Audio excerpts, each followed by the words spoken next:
Gentlemen, what is going on today? My name is Ryan Mickler. I'm the host and the founder of the Order of Man podcast and movement. Welcome here today. Glad you're tuning in. This one is your Ask Me Anything. So I'm going to field some questions today, specifically from our exclusive brotherhood, the Iron Council. And by the way, if you're not part of the Iron Council, you should highly consider it. I know I'm a bit biased, so obviously you can take that with a grain of salt, but there's no better organization out there that brings men together in a constructive way that has the systems, the tools, the framework, the network, the accountability and camaraderie that you need to thrive. I've seen a lot of organizations out there. There's a lot of local organizations that are really good. Very few of them focus on men's issues specifically. And I've also seen a lot of online men's organizations, some better than others, but very few of them have the structures for accountability. Guys, we are wandering around aimlessly based on what other people are saying, based on what the media is shoving down our throats, based on what pop culture is telling you what it means to be a man. And we're all depressed. We're all miserable. We're all suffering, and we're not living how we could be living. If you tap into a system like the Iron Council that has all the tools and accountability built into it, you're going to see a lot more direction, a lot more purpose, and a lot more clarity in your life. And isn't that what you want? To be clear on what you want, and then to have a system that is proven to work, that is going to help you get stronger, help you make more money, help you in your relationships, your personal and professional relationships, help you build businesses, all the things that you want to do. So you can check it out at orderofman.com/Iron Council. Now, today, guys, we're talking specifically about an element of the Iron Council called battle planning. This is our tool for mapping out your next 90 days for success. Regardless of whether or not you're in the Iron Council, this one's going to be useful for you because we are fielding these questions. And let's just go ahead and get started. I'm going to go to Iron Council questions first, and then we'll go to our Facebook group. By the way, as I'm pulling this up, normally I'd have my co-host and good friend Kip Sorensen here. He's gallivanting around the world with his family. I think they're in France right now. So good on them for doing that. And we'll excuse him because he's doing good things with his family. All right, let's get to Tim Phillips. He says, I don't know if this has already been discussed, but is there a point where you decide that your objective is not working and you adjust it? Or is this more something each man has to decide for himself? Well, I think the answer, let me back up. Before I give the answer, let me tell you what an objective is. With the battle planning system that we use and have developed over almost 8 years now, we have identified that having an objective in 4 key areas of your life is something that you can focus on for the next 90 days. Now, inevitably, things come up, things happen, life happens, external circumstances, things within your control, things beyond your control come up. So Tim is asking whether or not it's appropriate to adjust your objective. One problem I see with a lot of guys who are using the battle planning as a method for achieving their goals is they think just because it's planning for 90 days that they can't deviate for 90 days. 100% you can deviate. Okay, if the plan is not working, I don't want you to wait until day 90 to adjust. If you know after 30 days or 45 or 60 days or 70 days that it's not working, stop doing that. Adjust as quickly as you can. Again, there's so many different things that can happen in life. Bankruptcies, medical conditions, job losses, financial strains, relational issues, all sorts of things can come up. And you don't need permission to wait 90 days before you adjust your plan. Now, a word of caution. I don't think that you should just adjust your plan willy-nilly because things are hard or it's not working out the way that you would like it to, because we do have to give it a chance. Right? If you're trying to learn jujitsu, for example, since we talk about that a lot, and you go into the gym and you start training and think, well, I'm going to get my blue belt in 90 days. Okay, you need to give it some time. Like it's not going to happen in 90 days. And if you start pivoting because you don't have your blue belt after 30 days, well, obviously you're never going to achieve your goals. So make sure that it's appropriate based on what the objective is. But yes, if your objective is not working or your tactics aren't working, or your vision is no longer relevant for whatever reason, adjust it as quickly as you can, as quickly as you possibly can, so you can get back on path. And by the way you know whether or not they're working is by utilizing the system. See, too often men do things in their lives and they assume that it works. Or they saw somebody do something one time and they think, well, I'll just do that. And they assume it's going to work in their situation, but they have no method for tracking it. In our battle planning tool, which I have right here in my hand, if you're on YouTube, you can see it. The first quote, the very first words in this planner, you can see right there on top is that which is measured improves. That's a quote by Carl Pearson. That which is measured improves. So if you're not measuring things and you're just willy-nilly throwing spaghetti at the wall to see what sticks, you're not measuring anything. You don't know what's improving. You don't know what to improve. So track it using the system or a system you have. I don't care. And then you can actually know whether or not you're in line or not. Alan Tran, he's from Ford 007. So he signed up for the Iron Council probably in the last week or so. And by the way, we're only available and open for the next 3 or 4 days, the end of this month, June. Just started reading Sovereignty. That's the first book I wrote. And maybe this is covered in the book. Can you share your thoughts on the mindset of building and following through on a first-time battle plan? Yes, it is, Alan, in the book. And I think I may have addressed this question yesterday inside the Iron Council on the live that we did, but we can share it here. The mindset of building and following through on a first-time battle plan is that you know it's not going to be exceptional, and that's okay. We have some guys that have been in Iron Council for 6, 7, 8 years. They're on their 30th potentially iteration of a battle plan. So there should be more sophisticated than somebody who has never done any sort of planning in their life. But don't allow that to be a deterrent. Sometimes that happens. You know, we don't have it perfect, or we don't have it the way that that guy has it. And we think, well, if I can't do it to that degree, then I'm not going to do it at all. No, the mindset is get started, be open-minded, be receptive to a new way of doing it, and see if a new way of doing it will produce a different result than you're currently experiencing. Alan, you're in the Iron Council. Tim, Adden, I see other guys in here, or Aiden, I should say, Brett, John, these guys who are asking questions. They're in the Iron Council for a reason. They're here because this works and or their current system isn't. So be open-minded and receptive. No, it doesn't have to be perfect. Even if it's simple, you can develop and build and articulate on it down the road, and you should. And we can, because we know we can, because we're tracking it. Again, this is very important. You have to track it. You cannot set goals 3 months ago and never even see them, or never have any system on a daily basis for tracking and then hope that you're going to accomplish it. It just doesn't work. So that's the mindset.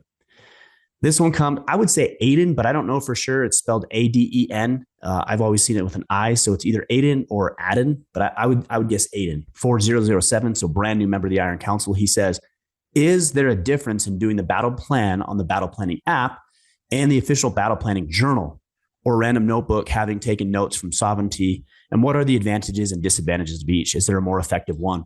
Well, the battle planning app is good for those of you who like apps on your phone, digital. I don't personally like that as much as having what I refer to as the analog version, right? This is the written version of the battle plan, which you can pick up at store.orderman.com, whether you're a member of the Iron Council or not. I've got this one. If you want to use a notepad, I always have a notepad handy. I've got a notepad right here, and I can take notes on it throughout the day or write down things that I need to get done. I have field notes by my nightstand over there and in different parts of the house. So I like having a notepad handy, and I like having the battle planner available. The advantage of having the analog version of the battle plan is that you actually have to sit down and write it out and do it. And for me, that works wonderfully. If you're just doing it on papers that you printed from the PDF version of the book, or you're using a notepad, I don't think it's a bad idea. I just don't think it's a system. It's a systematized process for it. It'll be more random. And I personally like tapping into a system and utilizing that system because it's created in the way that it is for a specific reason to produce a specific result. But that said, you can use that. Now, as far as the battle planning app, very similar to this version of the battle planner. The only difference is that, especially in the Iron Council, is that it synced to you as an individual, which syncs to your team.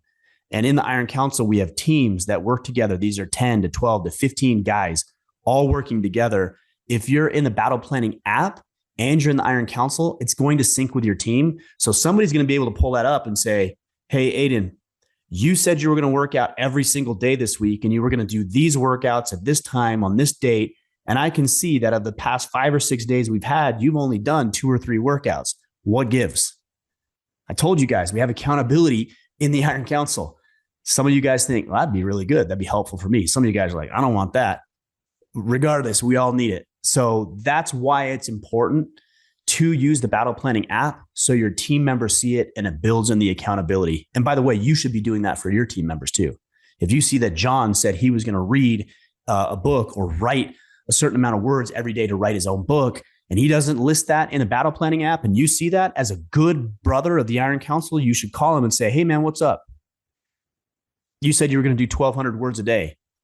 You did it Monday, you did it Tuesday, but you didn't do it Wednesday. You didn't do it Thursday. You didn't do it Friday. So what's going on? And maybe he says, well, I'm on vacation. Okay. Well, what can you do to hit your goals even while you're on vacation? Or maybe he doesn't answer at all, which we've had happen. That's a little flag there. Hey, I should reach out to this guy and see if everything's okay.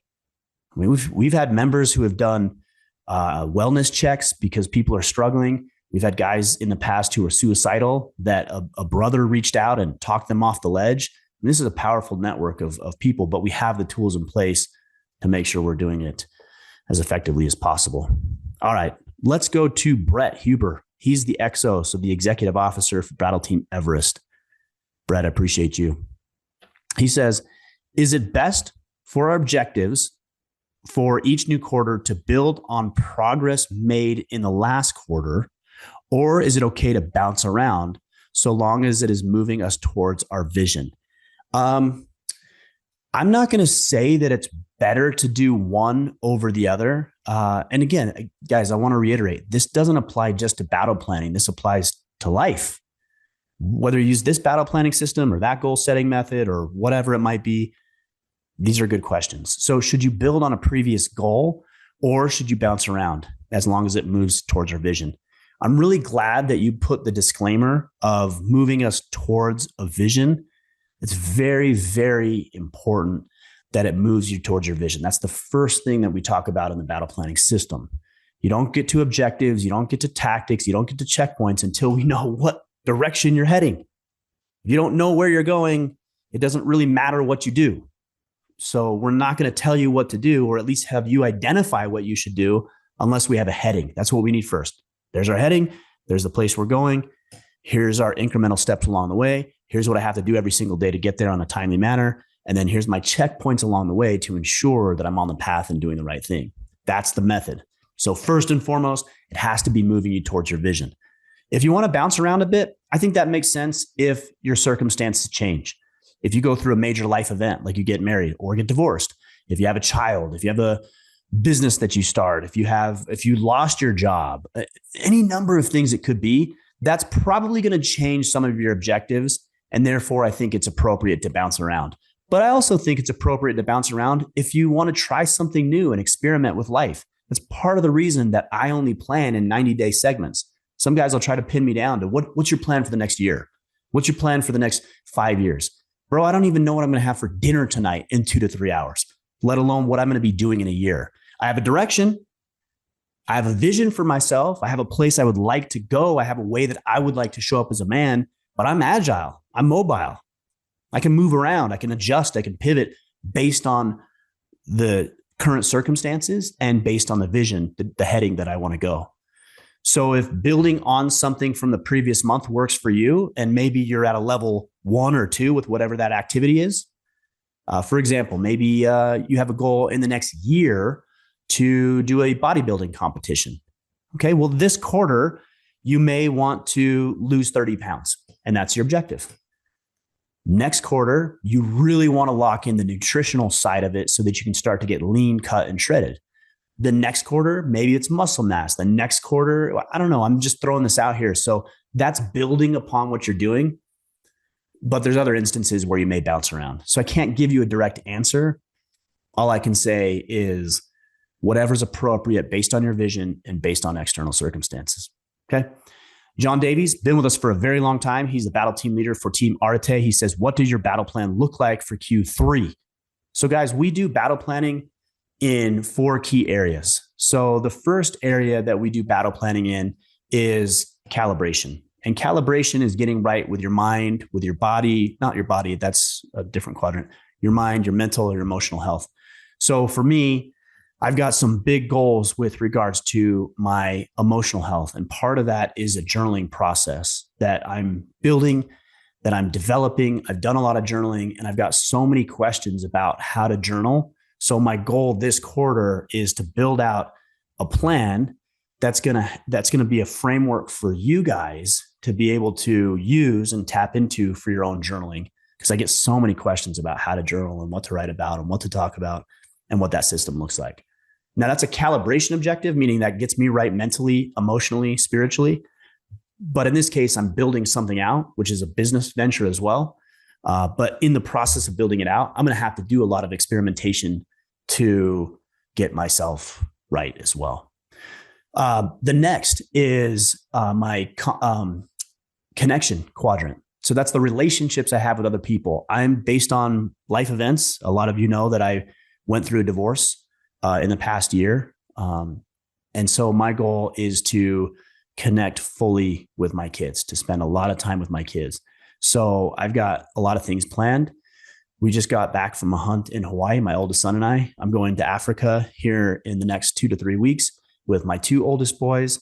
And I'm in the process of identifying some things that I can specifically do with my younger ones as well. So it's connecting, but really what that means is spending quality time with them and having some conversations about our own transitions in life that are hard, that are challenging, where they're having a hard time, or I am, to be able to work together, to be able to connect with them on a deep level and to be there for each other. The third is my condition quadrant. So for me, it's locking in my weight and specifically my body fat percentage. So that's my key focus. And that is primarily going to be done this quarter through daily eating, correct eating, food preparation during the week, and also tracking my calories and my macros. That's going to be really important. So I've got those tactics, and that'll help me get to where I want to be. And by the way, your tactics should inevitably produce the result that you're after. And that's why we work backwards. And then the fourth quadrant is our contribution quadrant. So this is becoming a man of value. This is giving back to the community, or maybe getting your finances right, or starting a business, or creating a new project, or finishing a new task or assignment with work. That's what the contribution quadrant is all about. So for me, I've got 2 new programs inside the Iron Council that I want to develop. And the big one that I want to do is start bringing courses into the Iron Council. So these are outside individuals who are putting content together. Johnny Loretti, my fitness trainer, Keith Yackey on improving a marriage, which is something that I could have used in the last year. So I want to make sure that resource is available. And then Sathya Sam, who's an expert on overcoming pornography addiction, is putting a course together as well. So bringing these courses online, they're going to be free to Iron Council members. They're going to be a small fee just because of the cost of it for people who are not in the Iron Council. And my goal is to get those online and up and running. So I appreciate you asking, John. Next one. This one comes from Robert Fraggs. He says, while having a full-time career, how can I incorporate for the first time ever a side hustle that I'm going all in on into my battle plan? And his secondary question is, how did you start with the Order of Man while having your financial business? So Robert is correct. I started Order of Man when I was doing the financial planning practice. And what I would do personally is I would work for 2 hours in the morning, and then I would get the kids up and get them ready and say goodbye to my ex-wife. And then I would go into my business. And then if I had breaks during the business, I would do some things with Order of Man, whether that was a podcast or getting the site up and running. And then I would come home. I'd spend some time with my family. We'd have dinner together as a family. We'd put the kids down, and I'd spend another 1 to 2 hours in the evenings doing the same thing, getting the website up and running, making courses available, setting up t-shirts and hats, getting online merchandise and merchant software available so we could collect payments. Like, these are the things I was doing. And that's hard. It's exhausting, but it's what's required. You'll hear a lot, burn the boats, burn everything to the ground, just go all in. And while I appreciate the the zest and the zeal for doing that, I don't know if that's a prudent decision, especially if you have a family to take care of. So I didn't do that personally. So I don't want to recommend that you do, because that's not what I did. And it didn't work for me that way. So I busted my ass and I burned the candle at both ends for months, even a year, before I finally took Order of Man full time. So that's what I did, Robert. And that's what I suggest you do. 2 hours in the morning, do your personal stuff, then do your work, do your personal stuff, and then another 1 to 2 hours in the evening. Sounds like a lot, but if you want to make it work, that's what you would do. Michael Caramalagos, I think is how you'd pronounce that. Feeling a little bit like Kip with the mispronunciation of names today. By the way, we like to give Kip a hard time. He does pretty good, but we do like to give him a hard time. But he's also missed. He says he's new to the Iron Council and excited to join the Brotherhood. Any advice will be well received. Well, here's one thing I'm really good at. I'm really good at creating systems and processes. And sometimes people will ask, like, oh, what other advice do you have? I don't. I made a process and a system for the advice. So what I would suggest, Michael, in your instance, in your case, is number one, join the Start Here segment, because that's going to walk you through what you need to do in the next 24 to 48 hours to get up to speed as quickly as possible. From there, I want you to keep an open mind and join the Forge. The Forge is where you're going to spend your first 30 to 60 days getting familiar with the tools and the resources that we have available, the wording and the verbiage that we use, how to join a battle team, how to do a first-time battle plan. You actually will be doing that, reading together, working together, because in 30 days, you're going to be eligible to join a team. So you guys can see, I don't do anything just kind of haphazardly. That isn't in my nature. And that's why, and I'm trying to be humble when I say this, but this is why I've been able to create success in my life. And where I've failed, and I have failed miserably in some areas of my life, I want to be very clear and honest about that. When I have failed, it's because I'm not doing what I know I should be doing. It's not utilizing the systems that I create. And yes, I slip and fall and deviate from those things. I wish I didn't, because it impacts me and you and my ex-wife and my children and other people negatively. So I wish that wasn't the case, but it is the case. But what I'm excited about is that I do have a system to get back on track when I fall behind. So my advice is use the system. I know you wanted something more than that, but the system's there, the tools are there, the resources are there. Dive headfirst into all of that and you'll be fine. You'll be fine. Josh Savage says, can nutrition alone be an objective for the condition quadrant? And Robert here says, and I like this question, he says, it is better to ask, would this objective move the needle to achieving something in your vision? That's exactly right. Robert's right there. So again, Josh says, can nutrition alone be an objective for a condition quadrant? Technically, the answer is yes, and I'll explain that in a minute. But the better question is, would dialing in your nutrition move you towards the vision of the type of man that you want to show up professionally and personally?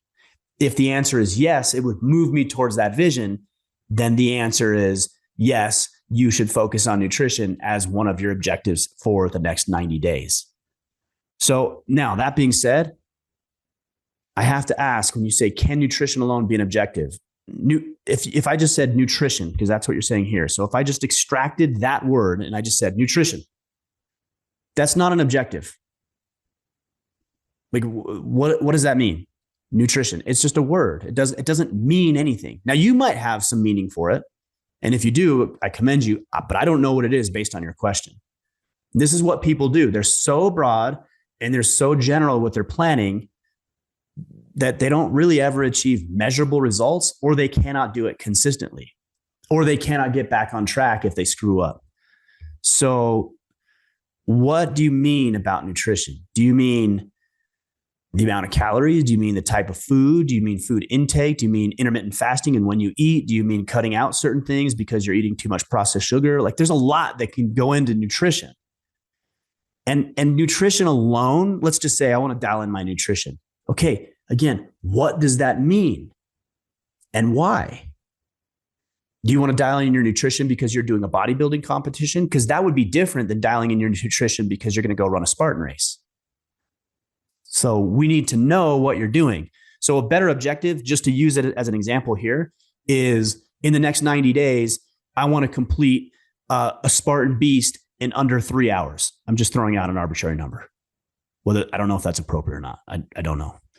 I've done a couple beasts and I can't remember. It seems like it took me 3.5 to 4 hours, but that could just be me. I don't know.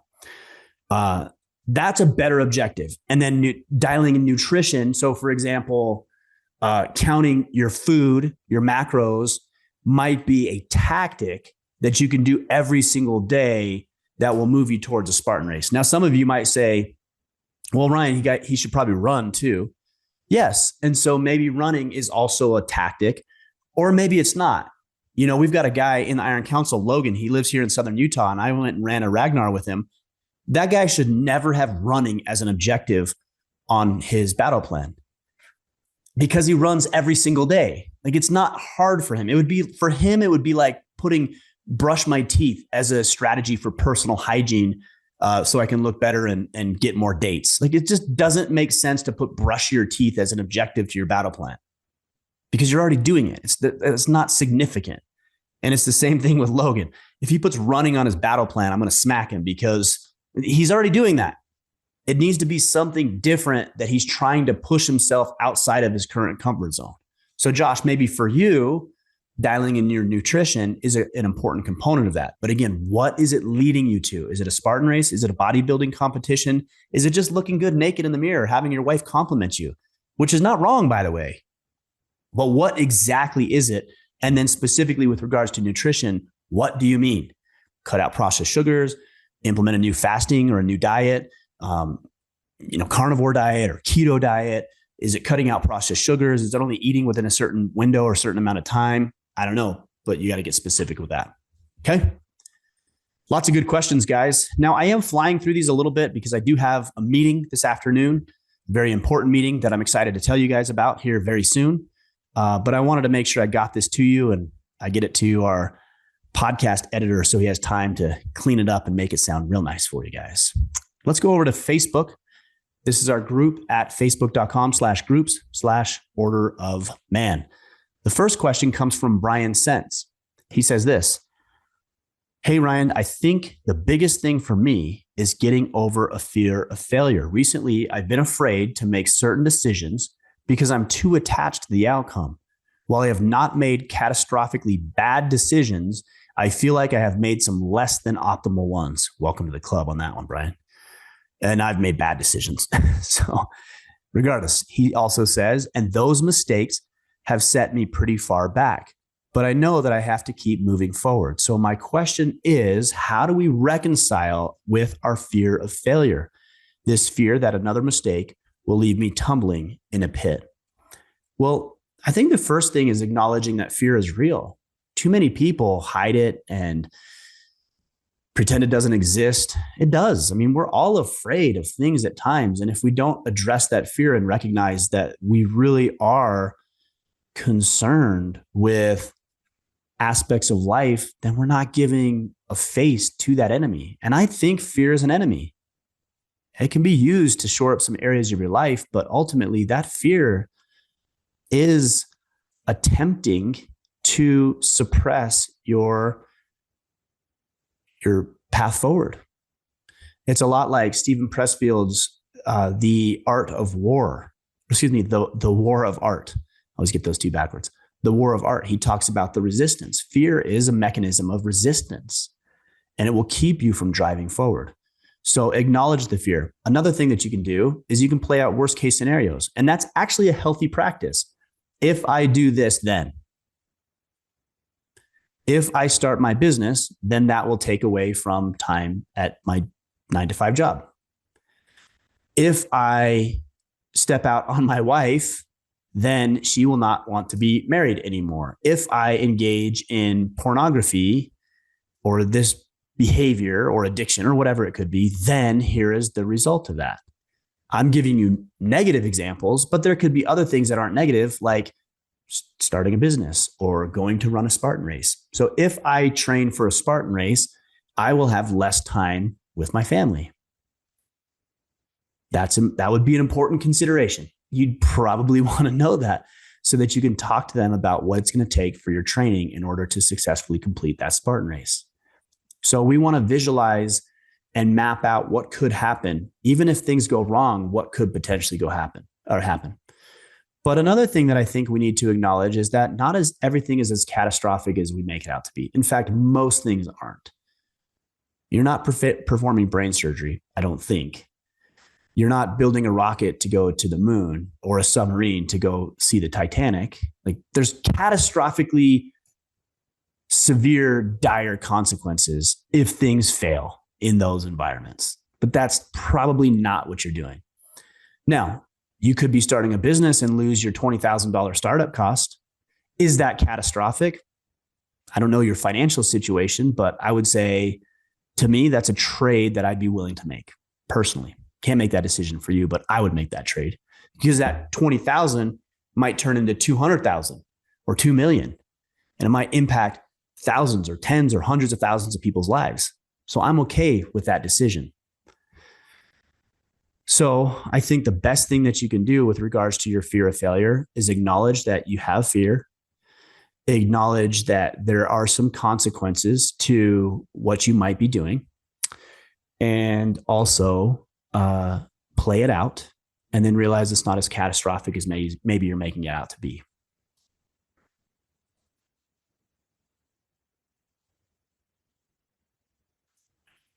Another thing with regards to failing is, I'm trying to pull up that question because I want to make sure I get this answered correctly for you. Another thing with regards to failing is just giving yourself permission to fail. It's okay. It's okay that you fail. It's okay that you fall back. It's okay that things don't always work out the way that you want them to. Yes, it impacts you. Yes, it impacts other people. Some are more severe than others, but it is okay to fail. And learning from your failures is a good part of life. It's a good way to learn. It's a good way to improve and get better. Elijah Henry says, what do I do with the days between your 4 90-day battle plans each year? There aren't many days. I mean, there might be a few days here and there. You know, if you look at the amount of days in the calendar versus 4 90-day cycles, 360, 365. So there's 5 additional days. I don't do anything different. I just tack them on to the end of my battle plan. So one time it might be 92 days. The other might be 91. I don't know if that's the question you're asking. If you're asking, what do I do after I make the plan? Well, then I execute. But I'm going to execute the plan. And so maybe you can be a little bit more specific. What do I do with the days between your 4 90-day battle plans each year? Another way you can use those little crossover days that don't fit into 90 days is you can still do your battle plan, your previous battle plan, or even your new. You can start it a couple days early, but you can use that time to develop and build and test your new battle plan for the next quarter. So that's how I'd answer that one. A couple more here, guys. This one comes from Cody Reese. He says, do you have any tips on how to set up multiple goals at once? I find myself going 110% on one goal at a time, then beat myself up for not moving forward with my other goals.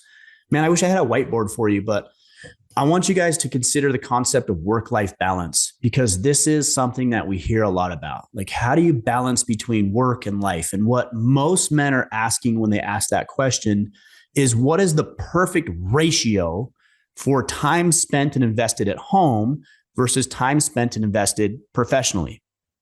That's what most men are asking, I think. And the answer is, I don't know, because I don't know your situation. And I also don't know what's going to happen today. You woke up today, you rolled out of bed, your alarm went off, you got out of bed, whether you hit snooze or not, you got out of bed and you went into work, or you went on to do something. Maybe it's vacation or whatever. But something about your day changed. Maybe for the better, maybe for the worse, maybe it's neutral, but something about your day did not go according to plan. I can 100% guarantee that's what happened. It did for me. You might hear or notice that I've got a new microphone. Well, I've got this one right here. You guys can see if you're watching the video, this is the normal microphone I use. It's a high quality microphone I use for the podcast, and they invested heavily into this. It's not working correctly. So I had to run into Best Buy and buy this, which is an inferior microphone, but I had to make do with what I had because I have to record these podcasts. I had a good conversation with my guests for the next couple of weeks, Remy Adeleke. You guys can hear that in a couple of weeks. I had this podcast to do. I have other conversations I need to have. So I had to go buy this microphone. I didn't expect that to happen. The reason I bring this up is because If you knew 100% of the time what was going to happen throughout your day, then you could create that perfect ratio. You could say, today I'm going to spend 60% of my time vested in my family and my family and home, and 40% of my time vested in my business, clients, and employees or employer. And you can figure that out. But we don't know. So I did a podcast several months ago called Balance is a Verb. And what I mean by that is that you're constantly balancing and moving. So the analogy I use is a surfboard. If you get into the Pacific or Atlantic Ocean and you decide to catch a wave, you catch that wave, you're paddling hard, you're paddling. Hopefully you get on top of it, and hopefully you're going to be able to pop up onto your knees and then up onto your feet, right?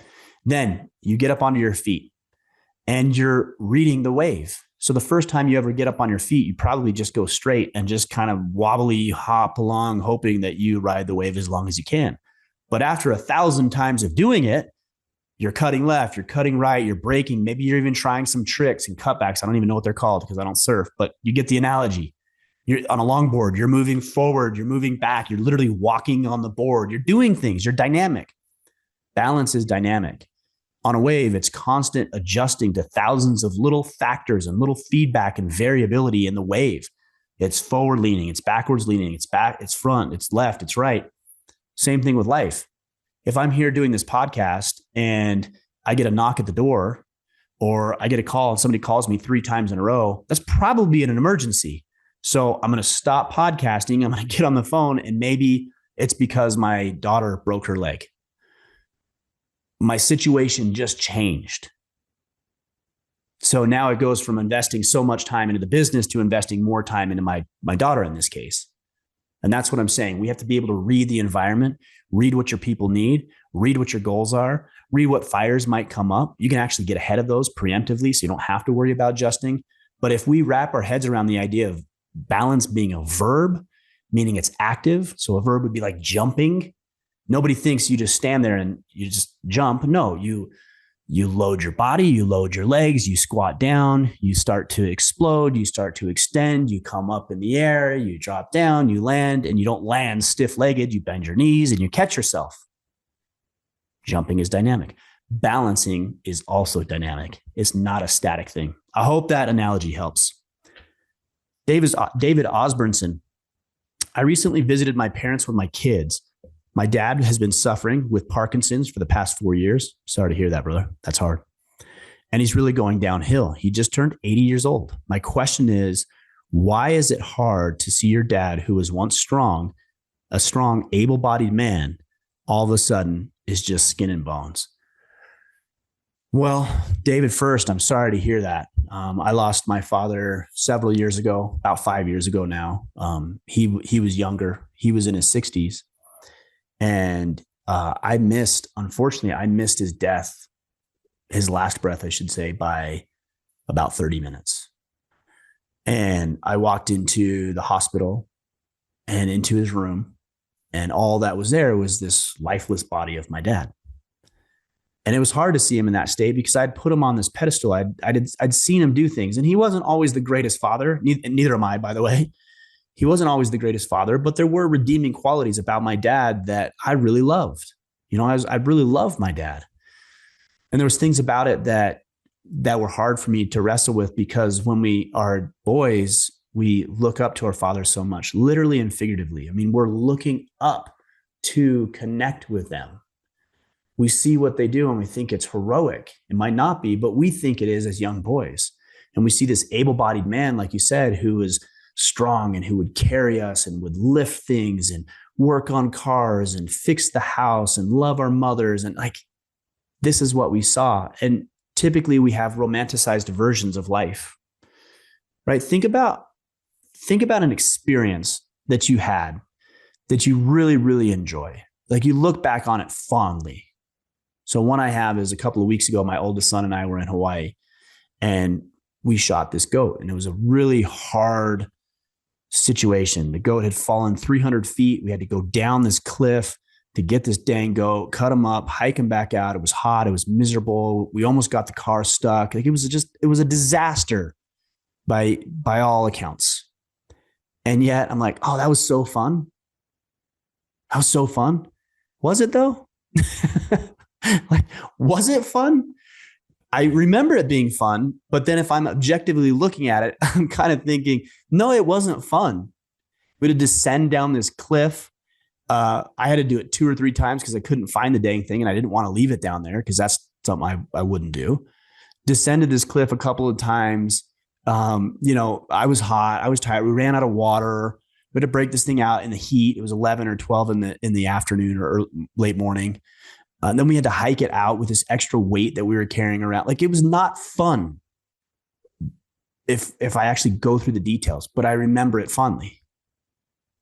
And I think that's what we do with our loved ones who have passed away, or in your case, are dealing with this. We look at things fondly and we forget some of the hard times, or we forget some of the humanity of people, which isn't always good. And sometimes it's really ugly. And I'm not saying that you need to look poorly upon your father, but just realizing, I think, that our fathers are human and that they make mistakes, and acknowledging that, because I think part of the power in acknowledging that is you give yourself permission to falter and fail and stumble, which you will. And if you're so hard on yourself that you're not willing to acknowledge that you'll suffer or you'll fail from time to time, it might cripple you. So we're going to start looking at our fathers as humans, and then hopefully we'll see the humanity. We'll see that they're feeble. We'll see that they're unable to take care of themselves. And because, again, hopefully they loved us, we feel the desire, because we're good men too, to serve them in their time of need. And we can look back fondly on the memories we have, and we can remember their humanity, and we can serve them as well as possible. I don't know if that gives you an answer, but maybe it gives you some perspective. And I hope everything goes well with that. Eric Burke, this is the last one I'll take today, guys. I might take 2 more. We'll see. This one's fast. He says, how's your BJJ journey going now that you're back in Utah? Have you found a school yet? Good luck on your new relationship. I wish you the best. I followed from almost the beginning, and the Ryan of late, in my opinion, is better. I agree with that too. So I appreciate you acknowledging that, Eric, because I really lost my way for some years there. Thanks for the work you're doing. So to answer your question, Eric, the jiu-jitsu journey has been slow back in Utah. And that's primarily because right when I moved back, I started doing something that I hadn't done for a long time that I'm glad I did. And that is coaching my kids' sports teams. So I was coaching 2 baseball teams, and that was taking 4 days a week. And on top of the divorce and on top of the business, it got to be a lot. So that's what went. But that was a season. I do have a school. It's actually the school that I started at, Ace Martial Arts here in St. George. It's the school that I started at before I moved to Maine. So I'm back there. And in fact, I just got an email that said I need to update my credit card or my card on file, because I was using the card I was using in Maine. So I need to contact them. And that's a good reminder for me to get back in there. So appreciate the question, Eric. I love jiu-jitsu. I got to make sure it happens. This was the last question I was going to say here. He says, how much should you involve your girlfriend, not your spouse, in talks about planning for the future? Ask for feedback on finances, career, living situations. My girlfriend and I live apart and have been dating for 2 years. We are both happy and comfortable with our own places. So Daniel McKibben says, just make sure your spouse doesn't find out about your girlfriend and your sailing brother. And Randy responds back, nah, they have lunch once per month. Good luck with that. I know it's a joke, but if it weren't, good luck. So how much do you involve your girlfriend? I don't know what you mean by involve. If you mean, do you ask for every little, piece of feedback from her on every decision that you're making? I mean, if it impacts her, like, for example, if you're going to buy a new car, you guys have been together for 2 years. I would probably talk with her about that, because if you're going to get married or be committed or live together within the next 6 months or a year, then she's going to be living with that decision. So I think, like, if you were to put that on her, I would think you would want to know that. Now, if you're trying to figure out, what color comforter you want on your bed, like, I'm not sure you really need to consult her about that. So I think it just really depends on the gravity of what you're talking about. But asking for feedback on finances, career, living situations, yeah, you should probably be talking about that. You should talk about politics. You should talk about having kids. You should talk about religion. You should talk about money. You should talk about career. You should talk about living together. You should talk about raising kids. Like, all the things that you could talk about, you should talk about. because you need to know some of those things. And some of them might be deal breakers, probably not a lot. I hope you would have acknowledged those red flags and addressed them early. But yeah, you should be talking about those things, especially because you've been together for a significant amount of time, 2 years. And based on the way you're saying it, I think at some point, I don't know, you say you're both happy and comfortable living at your own places. I just don't know the dynamic. But if you are going to be committed to each other, move in together, live together, then probably you should involve her in some of the weightier decisions. Okay. All right, guys, that's all I've got for you today. I hope that gave you some answers to some really good questions. Kip will be back next week, so you'll get a little bit more dynamic with Kip and I. But keep them coming. Remember, we've got the Iron Council that's open up right now, our exclusive brotherhood. We've got about 1,200 guys there, and we'd love to see more of you in there. We've got the systems and the tools, and we're bringing courses available, and we've got all the things. So check it out at orderaman.com/Iron Council. Guys, appreciate you. Thanks for the feedback. Thanks for the support. Thanks for sharing this. Take a screenshot real quick, tag it up, tag me, put it on social media, let people know what you're listening to. We got a big mission here to reclaim and restore masculinity. Let's get after it. All right, guys, we'll be back on Friday. Until then, go out there, take action, and become the man you are meant to be.